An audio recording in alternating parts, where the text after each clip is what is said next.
Moteur de vitesse, un sens stator séparé. Démarrage moteur de vitesse, un sens stator séparé. But, assurer la possibilité de faire tourner un moteur. But. Assurer la possibilité de faire tourner un moteur triphasé asynchrone à deux vitesses différentes en utilisant soit une première soit un deuxième enroulement.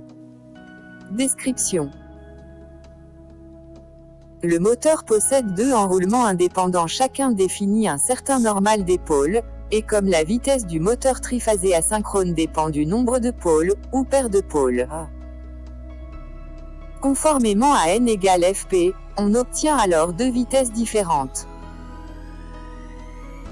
Le fonctionnement de circuit de commande est similaire à celui décrit pour l'inversion du sens de marche d'un moteur. La première vitesse est obtenue grâce à la bobine K, M1 commande par S2.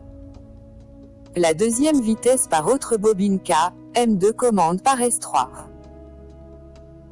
Comme il s'agit de deux enroulements séparés, il est nécessaire d'envisager deux relais thermiques. Il va de soi qu'il est possible d'envisager un circuit de contrôle nous indiquant l'état et la vitesse du moteur. Fonctionnement. Une action sur le bouton poussoir S2 excite la bobine K, M1, ce qui provoque son auto-alimentation. Fermeture de contact K, M1. Alimentation du moteur à la première vitesse. Une action sur le bouton poussoir S1 entraîne de la désexcitation de la bobine K, M1 et l'arrêt de moteur. Astérisque, une action sur le bouton poussoir S3 excite la bobine K, M2, ce qui provoque son auto-alimentation.